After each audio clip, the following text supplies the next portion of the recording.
Muito boa tarde, é um prazer recebê-lo aqui na Portugal Digital Summit. Estamos no Picadeiro Real, antigo Museu dos Coches, em Lisboa, até à próxima sexta-feira para esta emissão online em direto, como já disse, durante estes dias todos. E já agora, algo muito importante que eu queria recordar é que tudo o que aconteceu aqui, debates, exemplos práticos, está tudo guardado em portugaldigitalsummit.pt. Já agora também, informação importante é que estamos na posição 420 do seu operador.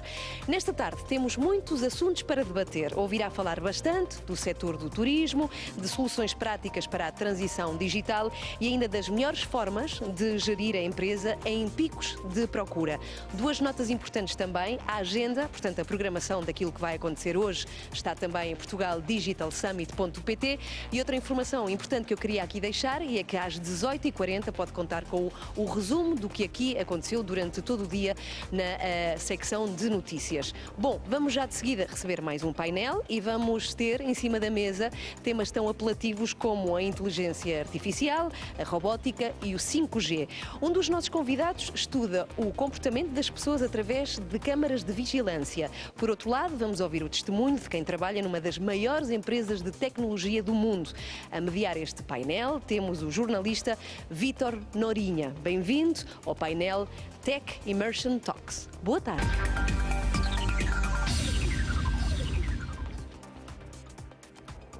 Bem-vindo, Ricardo Santos e André Cabral, bem-vindos a este Portugal Digital Summit 2020. O nosso tema, efetivamente, não podia ser mais atual. Vamos falar de tecnologia sem contactos, ou touchless tech, e, infelizmente, o tema da Covid vai estar presente.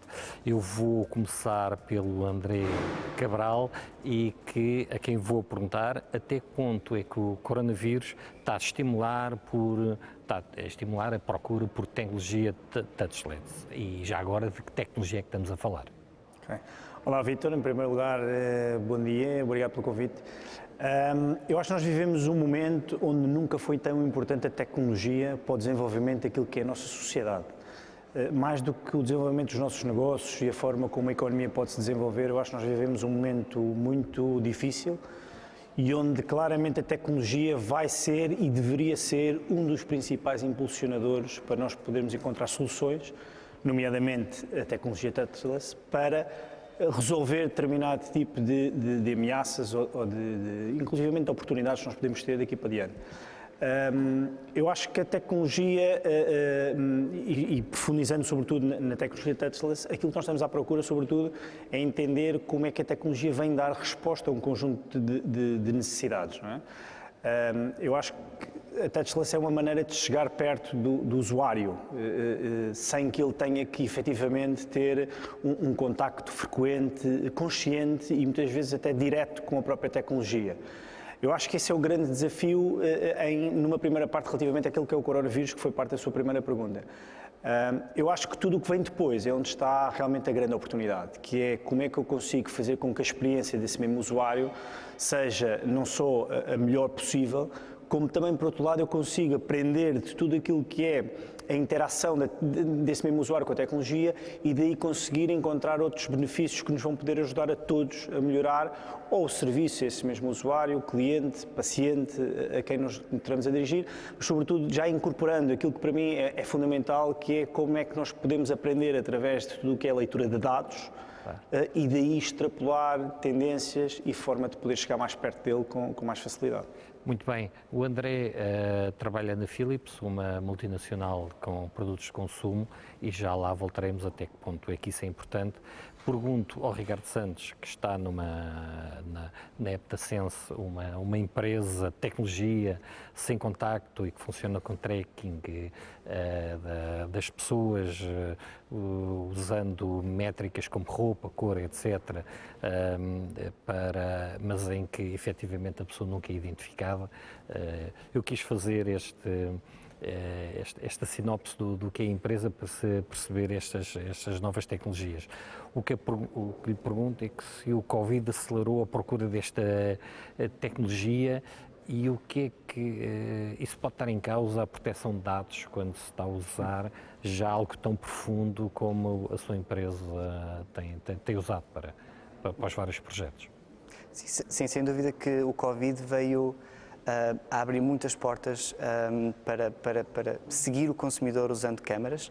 Cada vez mais agora estão a surgir soluções para câmaras de videovigilância por causa do Covid, por exemplo, para contar as pessoas, porque é muito mais eficiente as câmaras do que usar tecnologias de radar, por exemplo, que é muito utilizado hoje em dia, o chamado footfall nos shoppings, no retalho. E também detecção de máscara, saber se existe alguma pessoa com a máscara dentro de uma loja, o distanciamento social, que também é usado câmaras para isso. Portanto, há agora muito maior abertura para usar câmaras para fazer a análise daquilo que está a acontecer dentro de um edifício. Isso foi uma oportunidade, sem dúvida, para a Heptasense, mas também acabou por existir muita competição. Muitas empresas agora estão interessadas nesse novo mundo. Infelizmente não é de todo uma coisa boa, porque acaba-se por explorar coisas que invadem a privacidade das pessoas. O reconhecimento facial agora também está a crescer imenso. O reconhecimento facial pode ser usado, por exemplo, se a pessoa já apanhou Covid, reconhecimento facial para ser detectado logo à entrada, para evitar transtornos quando a pessoa está dentro da loja. Sem dúvida que há aqui situações em que vai ter que a regulamentação aumentar, por exemplo, a própria Apple já impede as pessoas de serem traqueadas usando o smartphone a partir do Wi-Fi. Portanto, há certas coisas que já começam a pôr-se algumas travagens, outras estão a abrir e ainda está a explorar muito. Mas ainda há muita discussão a nível de proteção de dados, não é? Sem dúvida, cada vez mais. As pessoas são sem dúvida contra o uso de reconhecimento facial quando entram num estabelecimento, porque muitas vezes pode dizer que é para segurança, mas é usado para outros fins, como marketing ou outras finalidades. Exatamente.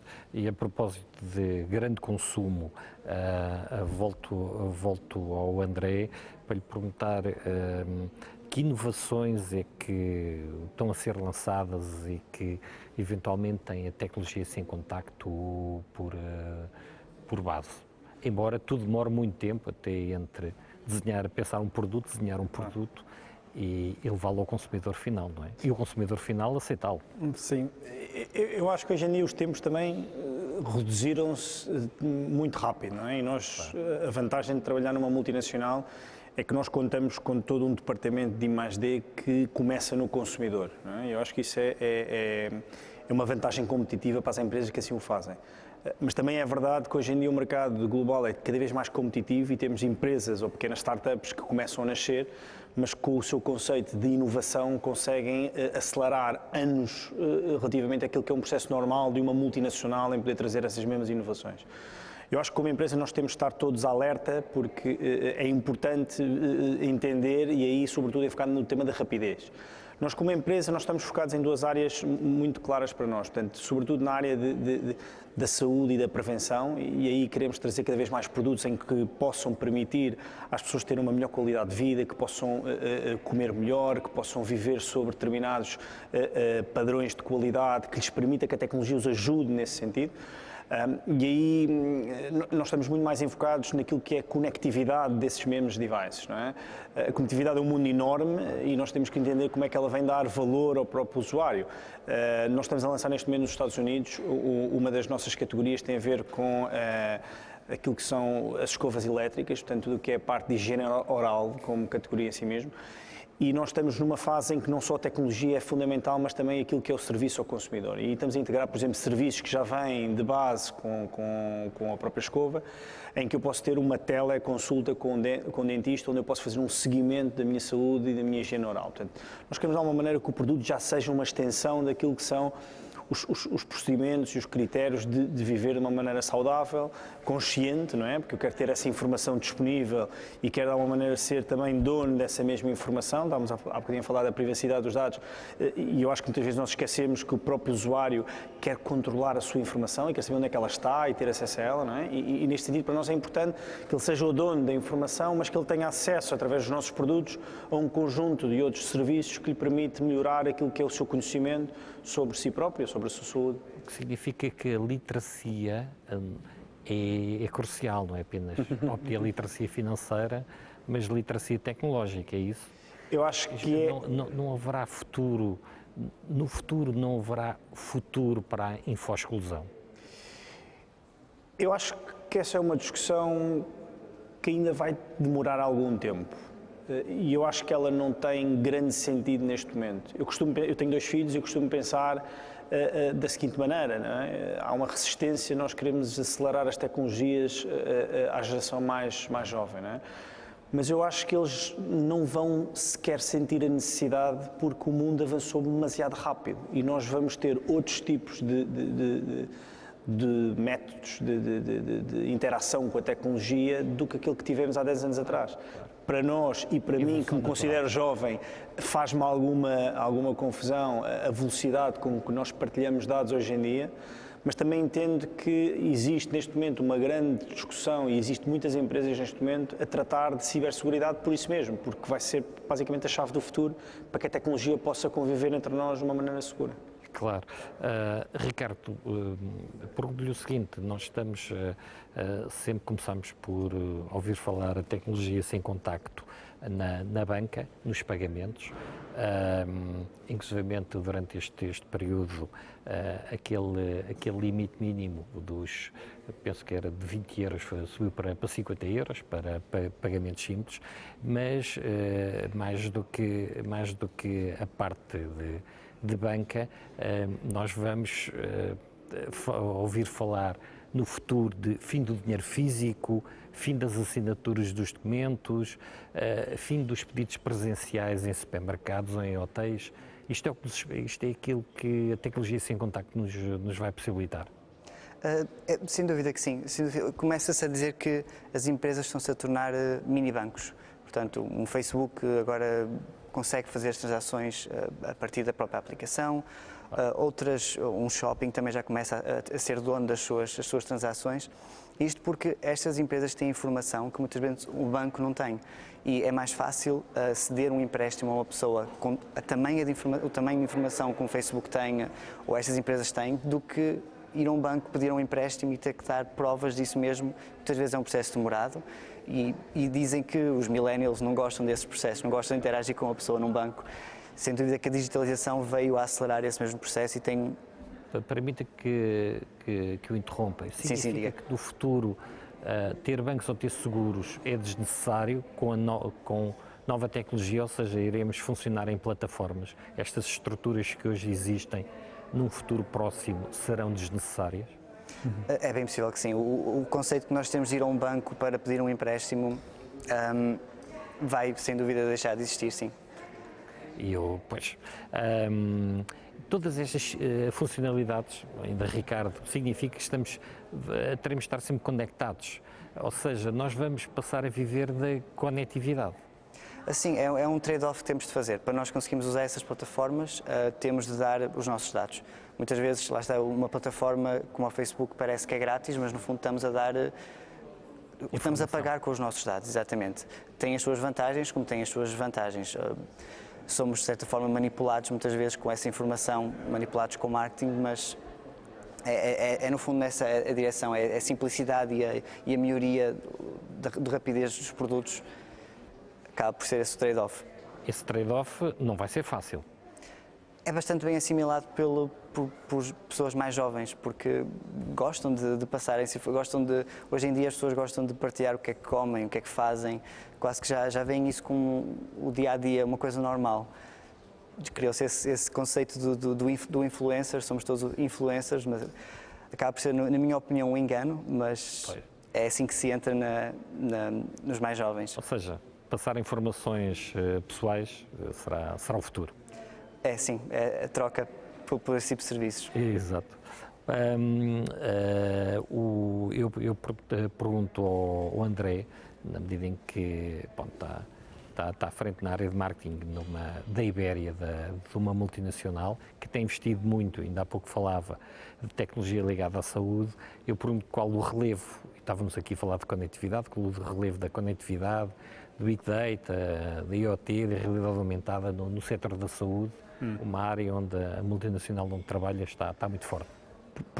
Bem, é a área onde nós claramente estamos focados para crescer nos próximos séculos, não é? Portanto, a Philips transformou-se ao longo desses anos e muitos de nós conhecemos a Philips como uma empresa de televisões.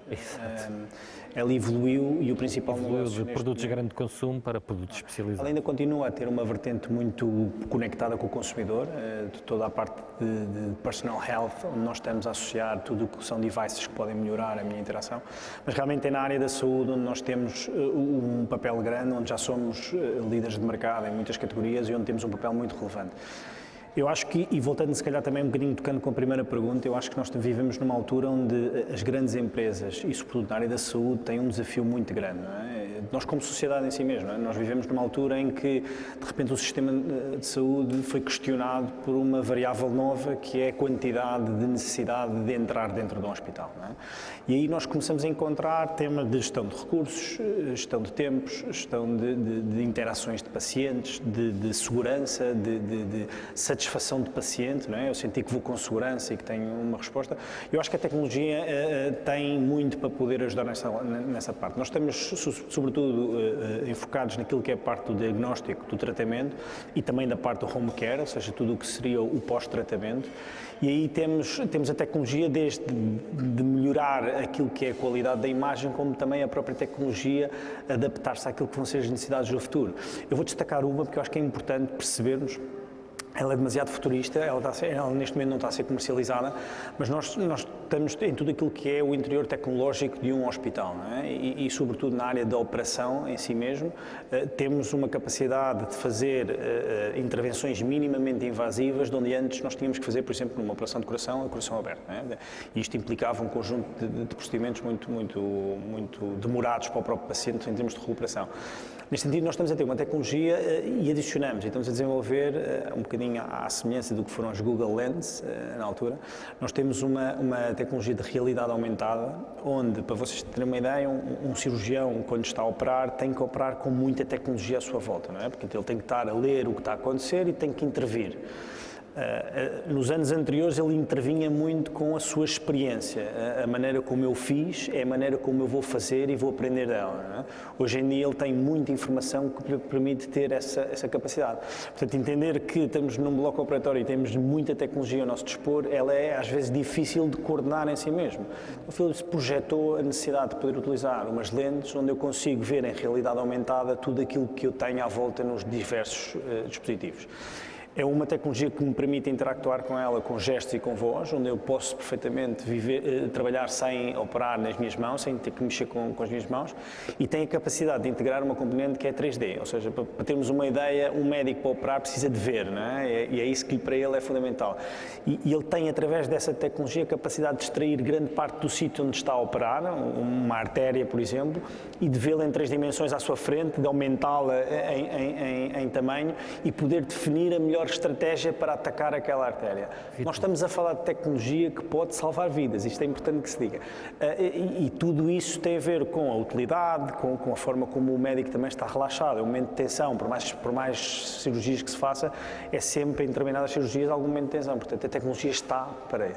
Outra área tem que ser com aquilo que nos preocupa mais hoje em dia, que tem a ver com o Covid, tem a ver com o tratamento à distância, não é? Nós temos muitos pacientes, não é? E aí nós estamos também a desenvolver tecnologias que permitem não só telemonitorizar tudo o que é a parte de cuidados intensivos remotamente, ou seja, em vez de ter necessidade de ter uma enfermeira responsável por um X número de camas, eu consigo ter um controle muito mais fácil de uma planta de cuidados intensivos, ou através dos biosensores, que estamos a lançar também este ano, não estava previsto com esta história da pandemia, mas é um produto que é muito interessante, porque é um biosensor que permite que eu tenha o paciente em casa e eu consiga à distância estar-lhe a monitorizar os principais sinais vitais que ele vai desenvolvendo, ou seja, permitiria-me, sobretudo, doentes que foram detectados como assintomáticos, ter-lhes completamente medidos e registados numa plataforma. Isso para não falar de tudo aquilo que nós podemos aprender com esta informação toda, não é? Porque nós estamos também muito enfocados na parte de tratamento de dados. O Big Data é um nome muito pomposo que toda a gente usa, mas sobretudo entender que o dado tem um valor e que dele podemos aprender. Eu acho que tendo essa consciência já há uma oportunidade também. Sendo que a saúde é o aspecto mais importante que o cidadão hoje, onde o cidadão, aliás, dispõe de mais dinheiro, onde aplica mais dinheiro, é tudo na área da saúde. Eu perguntava aqui ao Ricardo, E voltando aqui ao domínio e utilização da tecnologia, que papel é que terão no futuro as GAFA, que é a Google, a Apple, a Facebook, a Amazon, vão dominar aquilo que nós estamos a falar? Será dominado no futuro por estas plataformas que na prática vão substituir as instituições que existem? Há pouco já falávamos em bancos, em seguros, mas em todo o tipo de serviços, estas plataformas vão conseguir, com a tecnologia sem contacto, substituir toda a estrutura que hoje temos, toda a estrutura económica? Ou serão um ator extremamente relevante e que irá mandar na estrutura económica? Como é que antecipa os próximos 5 a 10 anos? Sim, sem dúvida. É bem possível que sim. Hoje em dia, as empresas como a Amazon têm um impacto terrível nas cidades onde operam, onde milhares e milhares de trabalhadores estão dependentes de empresas como essas, como a Amazon.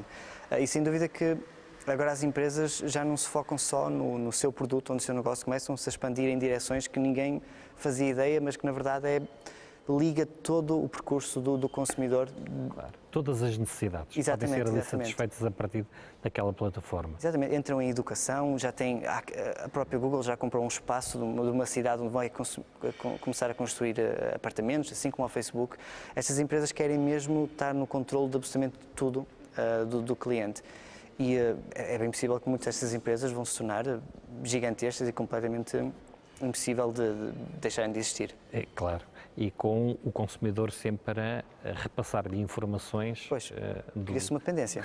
Exatamente, torna-se aqui uma dependência. Isso,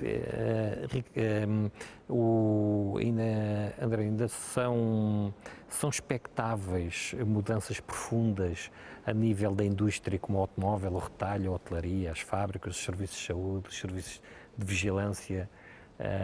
Espera-se aqui grandes mudanças no futuro? Eu acho que sim. Acho que aquilo que o Ricardo estava a dizer é importante.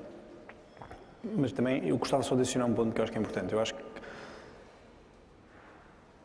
os Estados Unidos são muito mais liberais, não é? E a Europa é muito mais conservadora. E são duas realidades super diferentes. Mas eu acho que nós temos uma consciência que estas empresas vão crescer por elas próprias, não é? Por aquilo que é a nossa ligação com essas mesmas plataformas. Eu acho que nós temos todos uma discussão de como é que queremos construir isso a futuro. Eu acho que há uma discussão que é necessária ser feita pelas entidades públicas, como por alguns líderes privados. Eu acho que é uma discussão que devia ser feita em termos de sociedade, para nós também percebermos como é que queremos evoluir. Eu acho que é impossível parar, mas eu acho que é importante fazê-lo consciente daquilo que nós queremos ceder em qualquer momento, não é? Porque, efetivamente, há riscos que estas empresas sejam 5 empresas no mundo, controlem grande parte de todas as transações económicas no futuro, não é? Eu acho que nós não temos que ter medo, temos é que ter os mecanismos necessários para proteger aquilo que é mais importante, que é o consumidor. Eu acho que a indústria e as diversas indústrias que enumerou vão todas ser impactadas pela tecnologia. Eu dou este exemplo porque eu acho que nenhum de nós pensava que era possível teletrabalhar da maneira que nós estamos a fazer quando aconteceu o coronavírus, não é? E até se compararmos, bem ou mal, não é? Mas até a função pública para nós era impossível que pudesse operar num sistema de teletrabalho. Eu acho que são esses saltos que nos provocam as mudanças mais rápidas e aquilo que nos permite, de alguma maneira, também adaptar mais facilmente, não é? Porque nós não tivemos outro remédio se não entender esta nova realidade. Então as discussões começam a surgir, não é? As empresas hoje em dia começam a pensar em se o funcionário tem mais prazer em estar a trabalhar desde casa, se é mais rentável estar a trabalhar desde casa, ou começamos a ter discussões de como é que a própria tecnologia nos pode ajudar a conectar todos entre nós. A tecnologia de indústria em si já leva muito tempo a ser beneficiada por aquilo que é a digitalização. Portanto, nós temos diversas fábricas que já funcionam de maneira completamente digital, tecnologicamente avançadas e remotas. Sempre temos a discussão sobre os postos de trabalho que estamos a eliminar no futuro. Outro dia tive a oportunidade de ver um programa numa cadeia de televisão sobre aquilo que os jovens pensam sobre essa temática. E realmente é interessante. Eles têm a noção perfeita que não é um problema, é uma oportunidade. Eles sentem claramente que vão surgir muitas outras oportunidades de digitalização, o que se calhar para alguma faixa etária pode fazer mais confusão, porque estamos a pensar na era industrial, não é? E eles não estão nada preocupados com isso. Eles aquilo que estão preocupados é em ganhar conhecimento rápido, porque vão surgir postos de trabalho hoje que nós não conhecemos. E eu acho que isso é que é o grande desafio. A tecnologia está e deve estar sempre para ajudar. Portanto, setores como o automóvel está super avançado. Eu vou mais uma vez chamar na saúde, porque eu acho que a saúde vai ser aquele que mais vai sentir o impacto da tecnologia nos próximos tempos. Tudo isto está a acontecer, faz-nos pensar realmente em que, se isto continua a acontecer, nós temos de estar preparados para o futuro. E muitas vezes somos resistentes a investir em tecnologias que não dominamos, mas neste momento não nos vai caber outra. Portanto, nós não vamos conseguir dar resultado nem resposta à quantidade, e precisamos da tecnologia para conseguir dar uma resposta, não só em termos de qualidade, que isso era importante, mas em termos de resposta aos cidadãos em geral. Portanto, eu acho que vai ser super impactável. Com tanta tecnologia, e pergunto ao Ricardo, vai-nos obrigar a falar de fraudes. Temos já fraudes e vamos ter mais fraudes. Qual é o perigo nesta história de cyber-risco ou cibersegurança? Como é que o cidadão e as empresas se vão colocar? Como é que se poderão defender deste futuro, que é o futuro dark, o futuro negro, não é? Sim, é apostar muito na cibersegurança, sem dúvida, porque lá está, até a própria inteligência artificial fica difícil para o ser humano conseguir perceber quando está a ser enganado ou não. E, portanto, tem-se de desenvolver a inteligência artificial que consiga combater essa inteligência artificial. Portanto, tem de estar em cima do que é necessário para conseguir combater esses riscos. Vão aparecer cada vez mais. Se a digitalização começa a ser 100%, então tem de estar preparado para todos estes riscos que podem aparecer cada vez mais. E as empresas já têm consciência dos perigos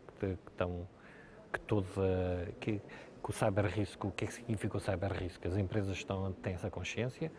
Não, ainda não. Pelo menos em Portugal, em que a digitalização não é ainda uma coisa obrigatória, ainda não existe muita digitalização. Ainda não conhecem os perigos porque ainda não passaram por eles. Portanto, ainda não há muita aposta, pelo menos em Portugal, dessa necessidade. Eu termino com uma pergunta, como comecei, ligado ao Covid. O Covid antecipou inovações disruptivas. A pergunta é para os dois. Antecipou inovações disruptivas? Diria que não. Neste momento, pelo menos na área em que opero, são coisas muito básicas. É literalmente substituir as pessoas por máquinas na parte de tomar uma conclusão. Por exemplo, contagem de pessoas. Vejo retalhistas que têm literalmente um segurança a contar o número de pessoas à mão, com um dispositivozinho. Noutras existem câmaras que está a contar e temos uma espécie de semáforo, como existem em algumas praias. Portanto, não é disruptivo, é simplesmente otimizado para a mão de obra que existe. Exatamente. André, a sua ideia? Eu vou ser um bocadinho mais otimista que o Ricardo, porque eu acho que nós estamos num momento em que estão reunidas algumas condições que até aqui eram mais difíceis para nos fazer avançar mais rápido. Não é?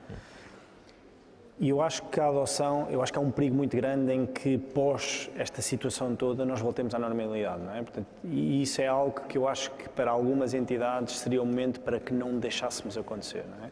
É o momento de encontrar essas tecnologias e apoiar. Eu acho que tem que haver uma seleção, nós não podemos querer fazer transformação só pelo prazer de transformar, temos que fazer transformação que tenha esse benefício, não é? Mas eu acho que nós vivemos numa altura em que ou é agora ou há muitas coisas que vão demorar mais tempo no futuro.